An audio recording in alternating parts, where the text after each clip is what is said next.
It is believed that the creator of the whole universe, the creator of all that is there in the space, the moon, the creator of all the universal bodies, the creator of all the matter, is a single unitary being who is omnipotent, omnipresent, and omniscient. And he has no partner, he has no avatars, and he is existing from the ever and will exist forever. He just said kun, and fayakun, the whole universe come into existence.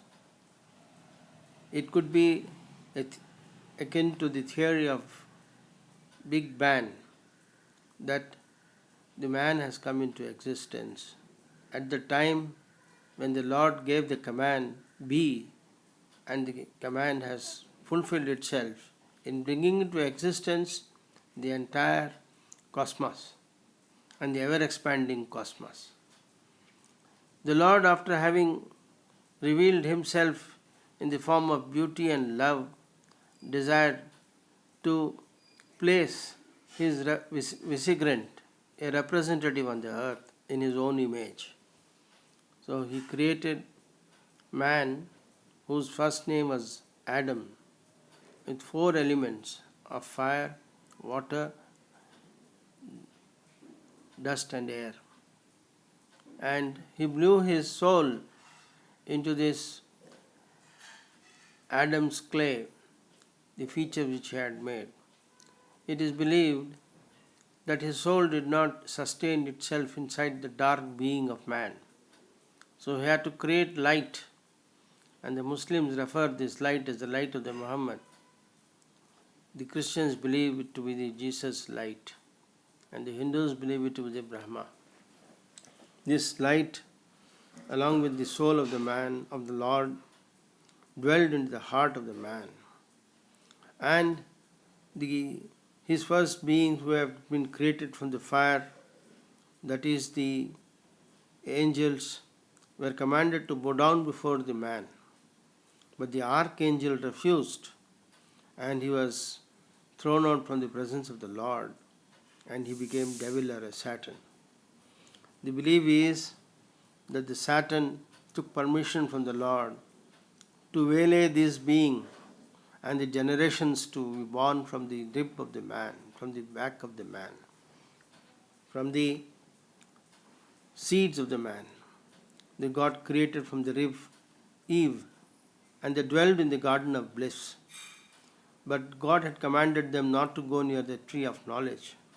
But the Satan instigated Adam, who refused, and it was the Eve who fell to the talk of the glib and honey talk of the devil, the Satan, the archangel, the angel who was thrown out, and she instigated Adam to eat the fruit of knowledge, and that resulted in their banishment. So after the God taught them the words, the secret words, all the names of the Lord, they sought pardon, and the God said that you shall adjourn in the earth for a time, do good deeds, stay away from the bickerings, stay away from the instigation of the Satan, know your own self, cleanse your own self of your being, of all that is blemishes which has come, clean your heart and mind, polish your heart so that you can see my effulgence. And when you see my effulgence and my light, you reach that light and enlighten yourself. That is how the Shanti pujas have come, or the Hindus, the higher Brahmins recite the Gayatri mantra to enlighten themselves. Thus, the knowledge of the inner self dawned from the primordial times, from the time when the God created Adam and commanded him to search for him in his own self. You would see the reflection of the divine in every particle of the matter, every particle of the space. Is the divine who runs the whole show, and we are all mere puppets, is what the Sufi poets would try to put in their poetry. The Lord has been sending great prophets, men of letters, men of learning, men of wisdom, from ages to ages to enlighten man. Men of very high accomplished thinking, logic, and inner understanding would enlighten all those who would come to them. And that is how the law came into existence. The evil was driven away by the acts of goodness. When Gautam Siddhartha left for search of truth and found that it is the attachment to your own self which gives the frustration in mind and heart. If you have to be above frustrations and reach moksha, the peace, the internal peace, the inner peace, as-salama, then you have to live above all the worldly desires. Then you have to attach yourself to the Lord, the greater being, who is merciful and who is beneficent. These qualities of mercy and beneficence is supposed to be very close to the heart of the Lord. So he commands man to color himself in this, color his own being in these great two qualities of the Lord of mercy and compassion.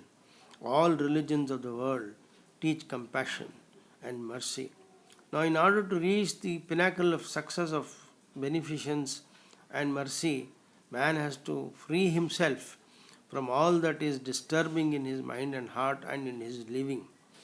He has to live a life of purity, purity of mind, purity of soul, and purity of heart is the basic teaching of Sufis. How did Sufism arise in the world? It has arisen from the time of the birth of man, who was in search of his own master, who lost his root and was thrown into this earth, on this planet earth. Maulana Rumi, Jalaluddin Rumi, one of the greatest Sufi poets and the greatest Sufi of erstwhile eras, wrote a great Masnavi, a long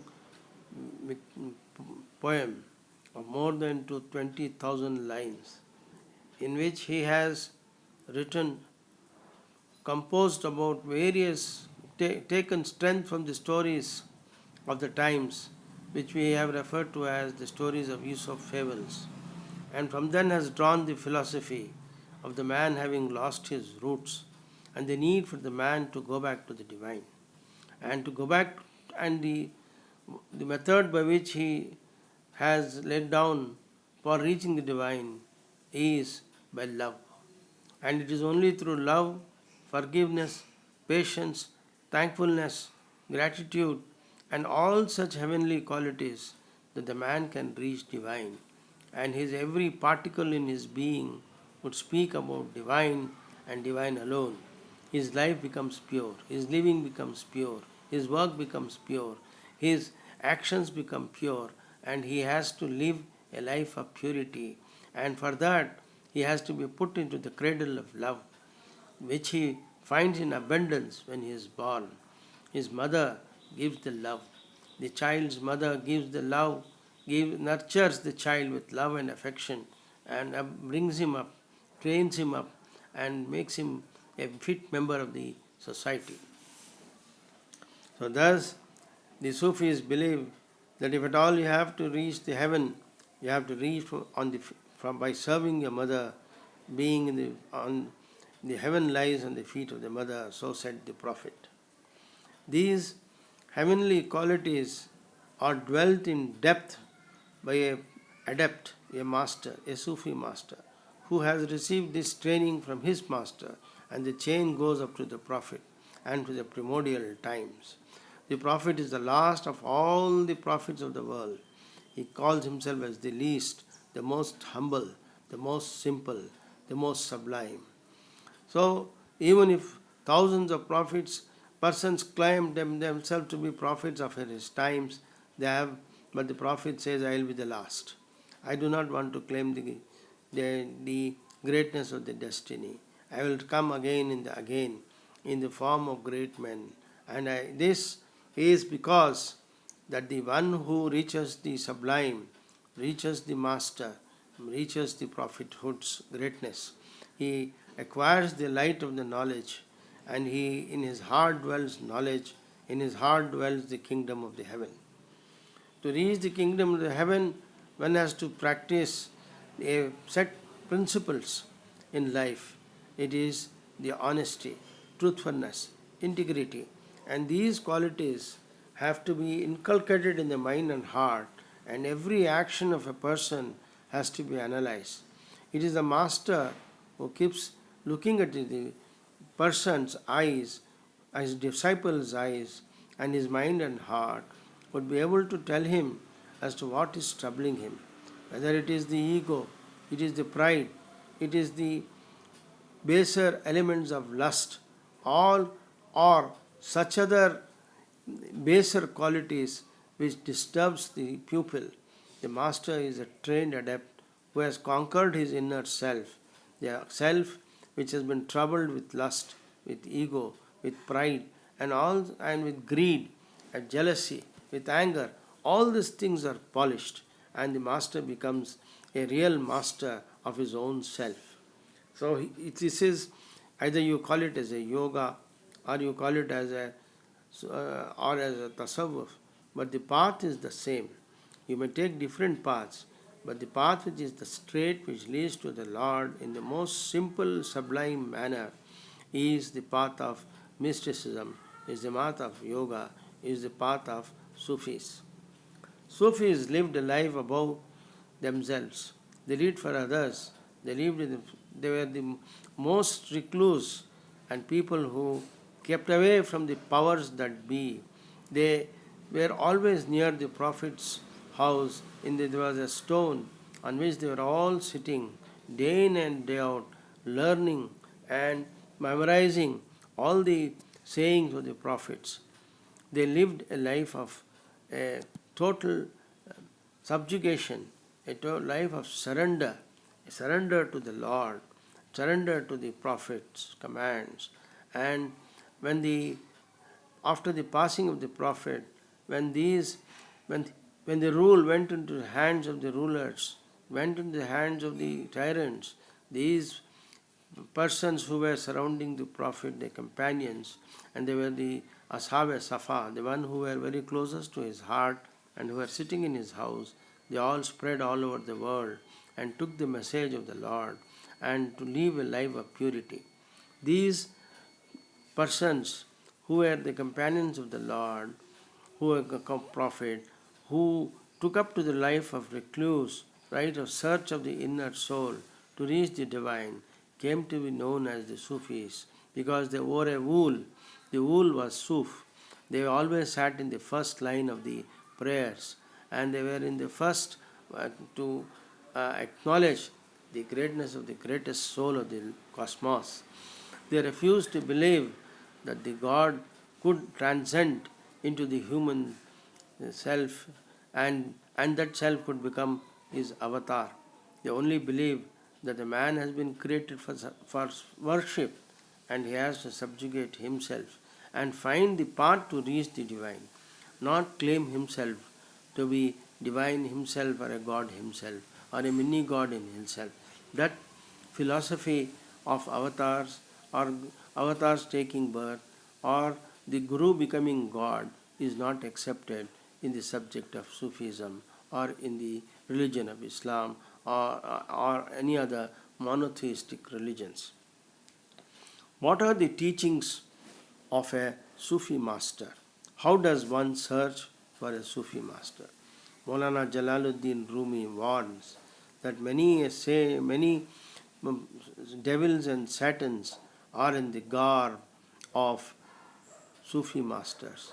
Do not lend your hand, do not become a disciple of the person claiming to be a Sufi master or a Peer or a Piran unless you are satisfied that is a totally surrendered and a person of truth, a person of honesty and a person of integrity, and his only interest is to make you perfect, to polish your mirror so that you can see the divine in your own self. He has no other desire. He has no other attachment. He has no other plan or neither he has a desire to acquire money and wealth, but his only desire is to reach the divine and to spread the knowledge of the divine. Only such person are entitled to teach Sufism. You may say it is very difficult to find such great masters in this world, but when you search your own self, the divine will show you the path. The divine will show who the great master is, or the master of that time, or the master of that place, or the master of the town or the city, from whom you can learn the finer aspects of inner soul. The Holy Book Quran speaks about the three inner consciousness. As a human being, the biologists say man is a product of evolution, and he has evolved, and the man has evolved himself from the homo, that is from the apes and the monkeys. If this be true, then the carnal desires in man, the animal consciousness of all these beings should dwell in man. So the Sufis recognize, the Quran recognize that man has initially acquired all the instincts and behavior of an animal. An animal will always search for food, satisfy his hunger, satisfy his lust, fight for his territory, conquer anyone who would attempt to seize him, and he lives for his own desires and for his own hunger, to satisfy his hunger, to satiate his hunger and his lust, and he has no other object in his life. So the inner consciousness is filled with these desires and these aspects of hunger, anger, jealousy, and all these aspects. And it is the animal consciousness which makes a person brute, which makes a person's heart very hard. The hard heartedness in the human being is because of the animal consciousness. When he does not understand the value of human life, the value of charity, the value of benevolence, the value of greatness of the nature, the greatness of the great being, the divine being. So the first and foremost aspect of the teachings is that your heart and mind and soul is filled with animal consciousness, and you have to conquer the animal consciousness. The animal consciousness is conquered by the various methods the civilization has adopted with the rule of law, with the rule of natural justice, with the rule of various laws and legislations, and the teachings and the moral upbringing which is there in the society. The mother teaches, the teacher teaches, the parents, the family, the community teaches person to maintain certain cosmic balance, to remain as a good human being. This consciousness which develops in the man on the basis of morality is referred to as in the Quran as nafse lavwama. That is the nafs, the consciousness which teaches you about the right and the wrong. You are told as to what is right, what is wrong. The mind develops a consciousness which keeps telling him, you shall do this, you shall not do this. This is based on the teachings of the society and also the purity which dwells in the heart and mind, which reminds man not to do a wrong. One which wrong is something which hurts another human being, which takes away the liberties of another human being, which destroys the goodness of the nature. The third consciousness is referred to as nafs mutmainna. The nafs mutmainna is that nafs where the divinity dwells in the mind and heart. Nothing other than Lord takes the place in the heart and mind, in the heart and mind and soul. Man lives for the dictates of the Lord to remain in a purified state, the state in which he was created, and he practices day in and day out to remain in that position. He keeps on remembering the name of the Lord, and that is by his japji. That is what the Guru Nanak gave to his disciples after having learnt it from his masters. and from all that Sufi masters had said in their songs, the songs of the beloved, the songs of the love, the songs of the graciousness. These great chapchis are a simple recitation of the word, God's words in the form of Quran. He is one which enlightens the human being.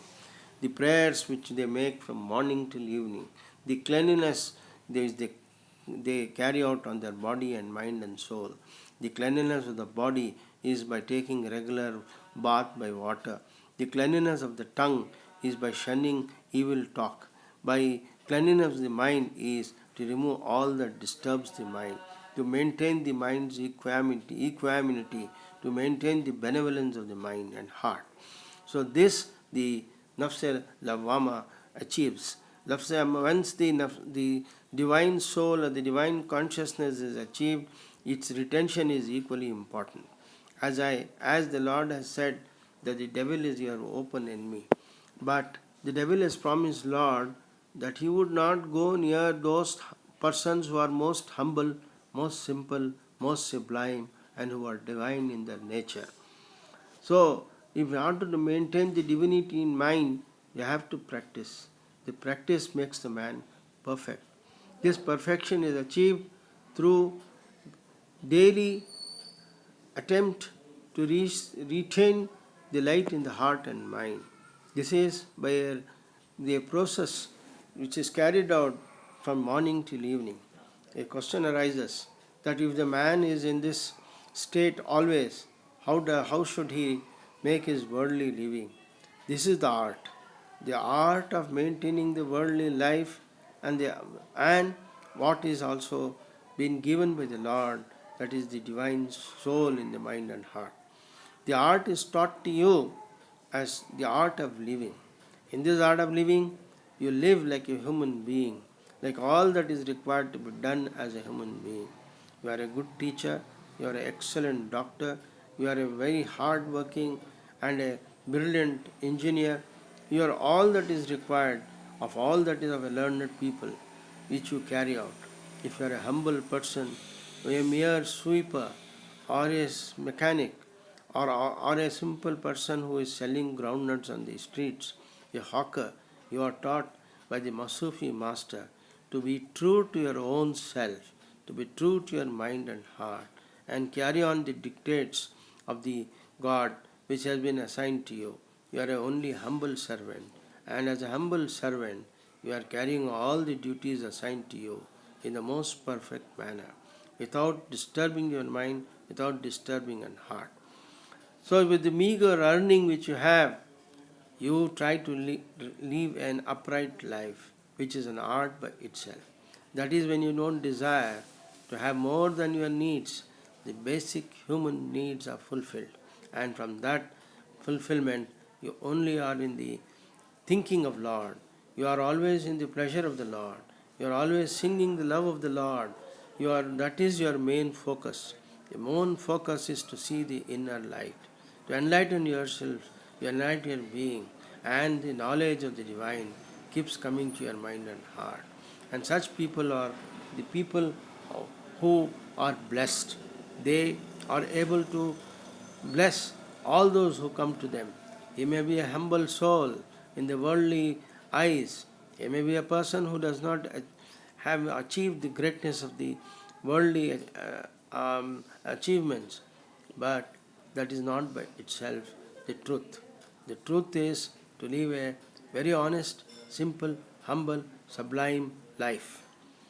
This is the basic teaching of Sufism, and in these teachings, the master guides the humble, and even if he is a great scholar, or even if he is a person of holding a very high position in the government, even he is given the teachings as to how he should hold on to the truth without getting disturbed in the mind and heart.